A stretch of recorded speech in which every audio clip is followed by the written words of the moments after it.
অধিকারী বিরোধী দলনেতা এবং হুমায়ুন কবিরের বিরুদ্ধে আমরা লিখিত অভিযোগ দায়ের করব, যাতে থানা এটাকে এফআইআর হিসেবে ট্রিটমেন্ট করে। আজকে 2026-এর নির্বাচনকে কেন্দ্র করে দু পার্টি এখানে মেরুকরণের রাজনীতি করার চেষ্টা করছেন। অপেস শোকজ দিয়ে কোনো লাভ আছে?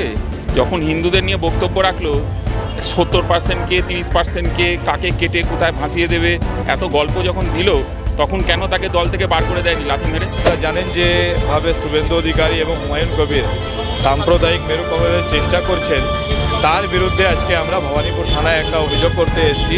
এই ধরনের বাংলাকে বা সারা বাংলাকে সাম্প্রদায়িক বিষ ছড়ানোর জন্য তৃণমূল বিজেপির আঘাত হয়েছে। এই বাজেটে ধর্মের জন্য কি অ্যালোকেশন করেছে? ধর্মের ভিত্তিতে রাজনীতি যারা করবে মানুষের টাকায়, তার জন্য কত টাকা অ্যালোকেশন করেছে ধর্মের ভিত্তিতে রাজনীতি করার জন্য? আগে এই অপদার্থগুলোকে বলতে বলুন। রাজ্যের বিরোধী দলনেতা শুভেন্দু অধিকারী ইতিমধ্যে একটি মন্তব্য করেন এবং সেই মন্তব্যের পাল্টা কিন্তু মূলত বলতে পারেন যে হুঁশিয়ারি দেয় হুমায়ুন কবির এবং তাদের দুজনারই মন্তব্য কোথাও যে রাজ্যের সাম্প্রদায়িক দাঙ্গার সৃষ্টি করার প্রয়োজনের দিকে এগোচ্ছে, এমনটাই মনে করছেন দক্ষিণ কলকাতার জেলা কংগ্রেস। এবং সেই উদ্দেশ্যে আজকে দক্ষিণ জেলা কংগ্রেসের তরফ থেকে ভবানীপুর থানায় কিন্তু তারা মিছিল করে এগোচ্ছেন এবং সেখানে যে শুভেন্দু অধিকারী এবং তার পাশাপাশি ভরতপুরের বিধায়ক হুমায়ুন কবিরের নামে তারা একটি এফআইআর দায়ের করবেন। তাদের এই সম্পূর্ণ কর্মসূচি নিয়ে তারা কি বলছে, তুমি একবার তাদের সঙ্গে সরাসরি কথা বলে জেনে নেব। আজকে দক্ষিণ কলকাতা জেলা কংগ্রেসের পক্ষ থেকে আমরা ভবানীপুর থানায় যাচ্ছি। শুভেন্দু অধিকারী বিরোধী দলনেতা এবং হুমায়ুন কবিরের বিরুদ্ধে আমরা লিখিত অভিযোগ দায়ের করব, যাতে থানা এটাকে এফআইআর হিসেবে ট্রিটমেন্ট করে। কারণ কি, শুভেন্দু অধিকারী বলছেন মুসলমান, তারা ক্ষমতা এলে নাকি মুসলমান যারা বিধায়ক হবেন তাদেরকে চ্যাংদোলা করে বাংলার বাইরে ফেলে দেবেন। এবং হুমায়ুন কবির বলছেন মুর্শিদাবাদে আমরা 70%, হিন্দুরা 30%, 2 ঘন্টা সময় দিলে হিন্দুদের ভাগীরথীর জলে ভাসিয়ে দেবেন। এই ধরনের বাংলাকে বা সারা বাংলা জুড়ে সাম্প্রদায়িক বিষ ছড়ানোর জন্য তৃণমূল বিজেপির আঘাত হয়েছে। আর 26-এর ভোটের দিকে তাকিয়ে মেরুকরণের রাজনীতি করছে, যাতে হিন্দু মুসলমান দুটো ভাগে বিভক্ত হয়ে মুসলমানরা মমতা বন্দ্যোপাধ্যায়কে ভোট দেন, হিন্দুরা বিজেপির বাক্সে ভোট দেন। এই মেরুকরণের রাজনীতির বিরুদ্ধে সারা বাংলার মানুষকে একটা সজাগ হতে হবে। কারণ এবার নির্বাচন হবে দুর্নীতির ওপর দাঁড়িয়ে। তৃণমূল কংগ্রেসের 100% দুর্নীতিতে নিমজ্জিত আছে। এবার চাকরি দুর্নীতি, রেশন দুর্নীতি থেকে শুরু করে নিয়ে রাজ্যের সমস্ত দপ্তরে আজকে দুর্নীতি ছেয়ে গেছে। সেই দুর্নীতির বিরুদ্ধে ইস্যুটাকে ডেকে দেওয়ার জন্য বিজেপি এবং তৃণমূল কংগ্রেস এবং পরিকল্পনা করে এরা সাম্প্রদায়িক বিষ ছড়াচ্ছে, মেরুকরণের রাজনীতি করছে। হুমায়ুন কবির কিন্তু দল থেকে অলরেডি শোকজ করা হয়েছে। শোকজ আজকে শোকজ করেছে। 2024-এ যখন মে মাসে যখন তিনি প্রথম বলেছিলেন আমরা যে 70%, হিন্দুরা 30%, ভাগীরথীর জলে ফেলে দেবো তুলে, এই তখন মমতা বন্দ্যোপাধ্যায় কেন চুপ করেছিলেন? আমরা বলতে চাই মমতা বন্দ্যোপাধ্যায় উচিত হুমায়ুন কবিরকে দল থেকে তাড়িয়ে দেওয়ার এবং বিজেপির উচিত শুভেন্দু অধিকারীকে দল থেকে তাড়িয়ে দেওয়া। আমরা চাইছি যে প্রশাসন যদি দুর্নীতির দায়ে যদি মন্ত্রী গ্রেপ্তার হতে পারে, তাহলে সাম্প্রদায়িক বিষ ছড়ানোর অভিযোগে কেন শুভেন্দু অধিকারীকে গ্রেপ্তার করা হবে না, হুমায়ুন কবিরকে গ্রেপ্তার করা হবে না? আপনারা জানেন যেভাবে শুভেন্দু অধিকারী এবং হুমায়ুন কবির সাম্প্রদায়িক মেরুকরণের চেষ্টা করছেন, তার বিরুদ্ধে আজকে আমরা ভবানীপুর থানায় একটা অভিযোগ করতে এসেছি যে যদি তৃণমূলের এত নেতা মন্ত্রীরা যদি গ্রেপ্তার হতে পারে, তাহলে বিরোধী দলনেতা শুভেন্দু অধিকারী এবং ভরতপুরের বিধায়ক হুমায়ুন কবিরকে কেন গ্রেপ্তার করা হচ্ছে না? আজকে 2026-এর নির্বাচনকে কেন্দ্র করে দু পার্টি এখানে মেরুকরণের রাজনীতি করার চেষ্টা করছেন, সাম্প্রদায়িক রাজনীতি করার চেষ্টা করছেন। একদিকে বিজেপি, একদিক দিয়ে তৃণমূল।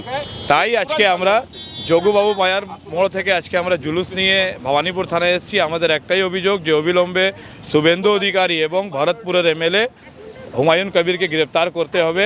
তাদের নামে অভিযোগ এবং তাদের নামে এফআইআর করতে আজকে দক্ষিণ কলকাতা জেলা কংগ্রেসের পক্ষ থেকে আমরা এখানে এসেছি। যদি ওদেরকে গ্রেপ্তার না করা হয় তাহলে কংগ্রেস বৃহত্তর আন্দোলনে নামবে। কিন্তু মুসলমান ভাইদের সরাসরি আক্রমণ করছে, এটা কমিউনাল রাজনীতির জায়গা। আর এই হুমায়ুন কবির, যে হুমায়ুন কবির দেখুন, এখন যারা পশ্চিমবাংলায় রাজনীতি করছে তাদের হচ্ছে টি শার্টটা বিজেপি এবং ভিতরের স্যান্ডো গেঞ্জিটা তৃণমূল। আজকে হুমায়ুন কবির বিজেপি থেকে ঘুরে তৃণমূলে গেছেন এবং তৃণমূল থেকে ঘুরে বিজেপিতে গেছেন শুভেন্দু অধিকারী।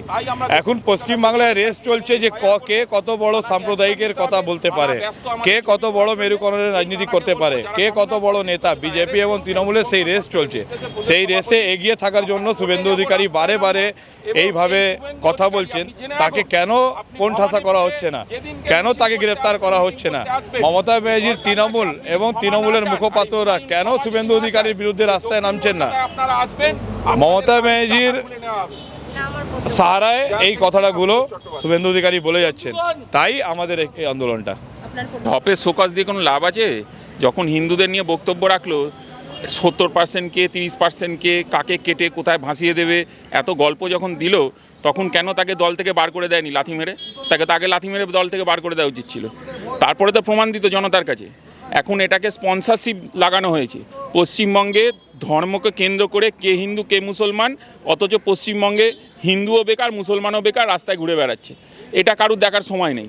একটা অপদার্থ ফুটপাতের একটা বিরোধী দলনেতা কোথা থেকে এসেছে, সে শুধু সাম্প্রদায়িক রাজনীতির বিষ ছড়াচ্ছে।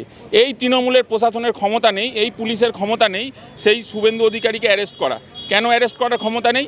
যখন যেভাবে আক্রমণ করছে মুসলমানদের ওপেনলি, এবং সেটাকে স্পন্সারের মাধ্যমে, আমরা বুঝতে পারছি এটা স্পন্সরশিপ চলছে। বিজেপি স্পন্সরশিপ এইদিকে, তৃণমূলের স্পন্সরশিপ এইদিকে।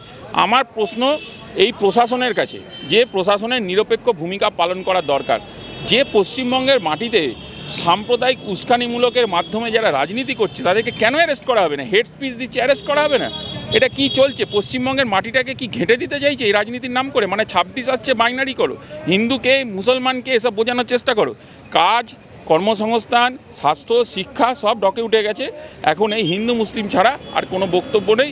এটা রাজনৈতিক শূন্যতার পরিচয়, রাজনৈতিক অপদার্থতার পরিচয়। এই মুহূর্তে বাজেট অধিবেশন চলছে, কিন্তু বাজেট আলোচনার উপেক্ষা করে ইতিমধ্যে ধর্ম সংঘাত বড় হয়ে উঠেছে।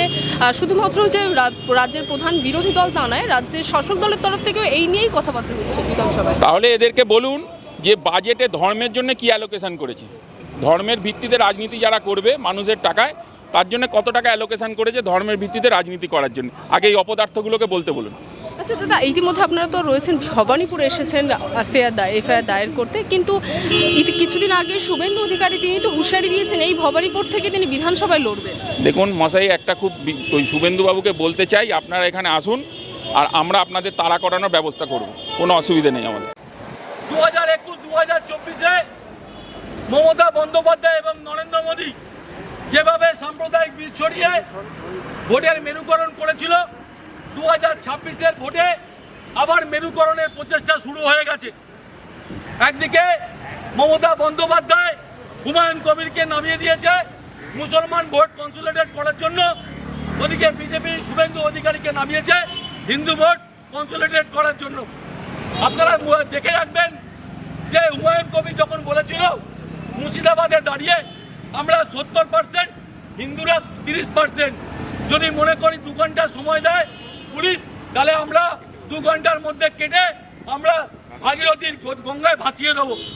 আজকে শুভেন্দু অধিকারী একজন বিরোধী দলনেতা, সংসদীয় পদে বসে উনি হুঙ্কার চাচ্ছেন বিধানসভায় বসে, বলছে যে আমরা যদি ক্ষমতায় আসি, যেটা কোনোদিন হবে না, যদি ক্ষমতায় আসি তাহলে মুসলমান এমএলএ যারা হবে তাদেরকে চ্যাংদোলা করে পশ্চিমবাংলার বাইরে ফেলে দেবো।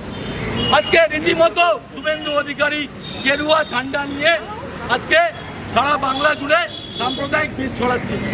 আমরা বাংলাদেশে যখন সংখ্যালঘুদের ওপর আক্রমণ হয়েছিল, আমরা রাস্তা নেমে ইউনিট সরকারের বিরোধিতা করেছিলাম। আমরা বাংলাদেশ হাইকমিশনে গিয়ে বলেছিলাম, মোহাম্মদ ইউনিস আপনি রাজধর্ম পালন করুন, যখন আপনি কেয়ারটেকার প্রধানমন্ত্রী, আপনি হিন্দুদের ওপর যে আক্রমণ বাংলাদেশে হচ্ছে আপনি এটা থামান। কিন্তু ইউনিট সরকার থামাননি। আমরা বলতে চাই, আমরা তো এখানে আবেদন করতে পারি, যেটা করতে পারতেন নরেন্দ্র মোদী ইউনিট সরকারের বিরুদ্ধে কোনোরকম পদক্ষেপ করেননি। তারা হিন্দুরা মার খেয়েছে, হিন্দুরা ঘর জ্বালিয়ে দিয়েছে। আজকে বাংলাদেশে আজকে নরেন্দ্র মোদীর শুভেন্দু অধিকারীরা কোনো কথা বাংলাদেশের সরকারকে বলেন, কিন্তু আমরা বাংলাদেশ হাইকমিশনে গিয়ে আমরা ডেপুটেশনের মাধ্যমে হিন্দু নিধনের বিরুদ্ধে আমরা প্রতিবাদ জানিয়েছিলাম। আমরা এখানকার সংখ্যালঘু ভাইদের নিয়ে। এখন আপনারা দেখেছেন প্রত্যেক দিন টেলিভিশন চ্যানেলে এখন হিন্দু মুসলমান মেরুকরণের রাজনীতি হচ্ছে। একজন বলছে মুসলমানদের তুলে ফেলে দেবো, একজন বলছে হিন্দুদের কেটে ফেলে দেবো। মমতা বন্দ্যোপাধ্যায় রাজ্যের মুখ্যমন্ত্রী, তিনি এগুলো দেখে কি করে সহ্য করছেন? আমরা মনে করি তৃণমূল সেকুলার পার্টি, কিন্তু এখন বুঝতে পারছি তৃণমূলেরও মদত আছে হুমায়ুন কবিরকে দিয়ে সাম্প্রদায়িক বিষ ছড়াচ্ছে সব মুসলমান সংখ্যালঘু ভোটটা কনসোলিডেট করার জন্য। আমরা ধিক্কার জানাই। ভোটের রাজনীতিতে ভোটের সঙ্গে ধর্মের মিশ্রণ কখনোই উচিত নয়। ভোটের মধ্যে ধর্মকে টেনে আনা এটা বহির কাজ, এটা অন্যায় কাজ। ভোটের ময়দানে লড়াই হবে চাকরির সংস্থান নিয়ে, ভোটের ময়দানে লড়াই হবে গরিব মানুষের স্বার্থ নিয়ে, ভোটের ময়দানে লড়াই হবে উন্নয়ন নিয়ে। আজকে ভোটের ময়দানে লড়াই হবে গরিব মানুষের খাদ্য বাসস্থান নিয়ে, কিন্তু সেখানে কিছু হচ্ছে না। সেখানে কি হচ্ছে? সেখানে হিন্দু মুসলমান বলে তুলে খাইয়ে দেওয়া হচ্ছে সমস্ত সাধারণ মানুষকে। আমরা ধিক্কার জানানোর জন্য আজকে আমরা শুভেন্দু অধিকারী, হুমায়ুন কবিরের বিরুদ্ধে আমরা লিখিত অভিযোগ দায়ের করব।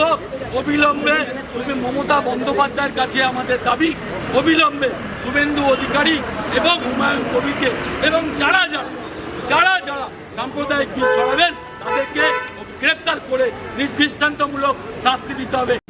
বাংলা হান্টের আরো খবর দেখতে নজর রাখুন। বাংলা খবর মানেই বাংলা হান্ট।